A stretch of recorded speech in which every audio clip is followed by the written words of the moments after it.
బావ మా బావ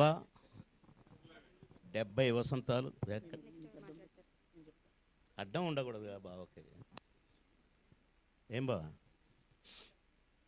మా బావకు హ్యాపీ బర్త్డే బావ. Many many happy returns of the day. God bless you బా. మా journey వర్ణనాతీతమైన journey.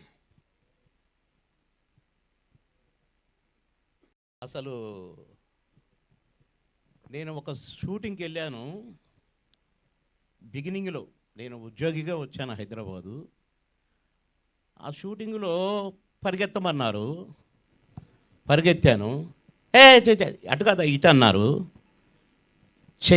What is this? నేను ఒక ఆఫీసర్ ఉద్యోగం చేసుకుంటూ ఈ సినిమాలో దేవదు, నో యాక్టింగ్ అని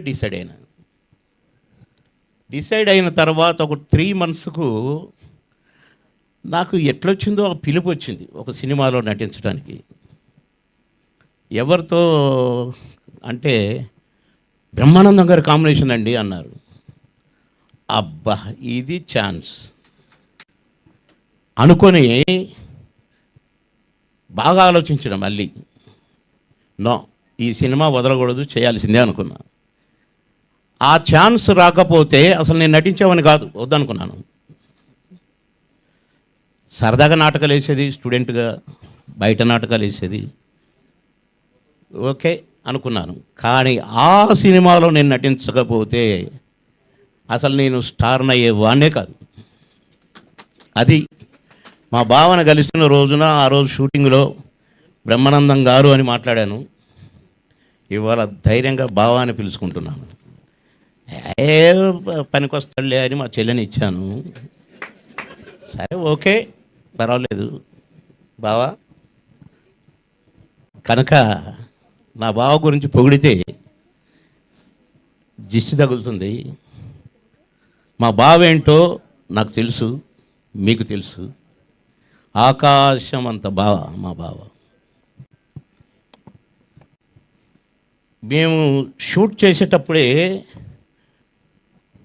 నేను ఎన్నిసార్లు నవ్వాను ఆ కోతి ముఖం చూసి, ఆ ఎక్స్ప్రెషన్స్ చూసి. మేము ఎంజాయ్ చేస్తూ నటించాము. నాకంటే సీనియర్ అని నేను ఎప్పుడూ అనుకోలేదు. అంత బాగా కలిసిమెలిసి ఒక ఫ్యామిలీ మెంబర్స్ లాగా. అసలు నైట్ అండ్ డే పరిగెత్తి ఎటు పరిగెత్తామో, ఏం చేశామో, 6 షిఫ్ట్లు పనిచేస్తూ మళ్ళీ మేము ముగ్గురం కలుసుకోగానే అసలు నేను, నా కోటన్న, మా బావ. ప్రొడ్యూసర్లు కొంతమంది మా మీద కోపం వచ్చేది. మేము రాజమండ్రిలో ఉన్నాం అనుకోండి, 3 రూములు వరుసగా ఉండేవి. వైజాగ్లో ఉన్నాం అనుకోండి, 3 రూములు వరుసగా ఉండేవి. కానీ మేము మాత్రం ముగ్గురం ఒకటే రూమ్లో ఉండేది. ప్రొడ్యూసర్లు ఏమైనా మీరు ఒకే రూమ్లో ఉంటారు కదా, ఒకే రూమ్లో తింటారు, 3 రూములు ఎందుకు, 2 రూములు దంటకు కదా అనేవాళ్ళు. అదే ఇది అనేది. కరెక్ట్గా భోజనాలు అయిపోయి ఇక మా గోలంతా అయిపోయాక, గోలంత అంటే తాగుడు గీగుడు అనుకున్నారు.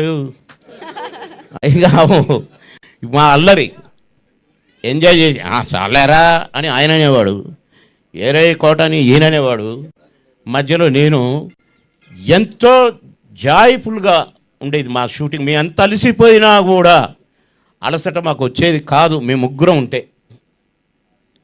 అలా ఎన్ని మా బావతో జ్ఞాపకాలని చెప్తే మీకు బోరు కొట్టుద్ది. ఏంటి ఈ సోదబాబమోహన్ అని అనుకుంటారు. కాబట్టి నేను ముగిస్తూ నా బావని మరొకసారి ఆ భగవంతుడు దీవించాలి. నిండు నూరేళ్ళు నా బావ, నా చెల్లి నిండు నూరేళ్ళుండి ఇంకా ఎందరికో ఆదర్శంగా మా బావ 100కు పైనే జీవించాలి, ఆయురారోగ్యాలతో ఉండాలి అని కోరుకుంటూ సెలవు తీసుకుంటున్నాను. నమస్కారం. Thank you, sir. Thank you so much for your valuable words.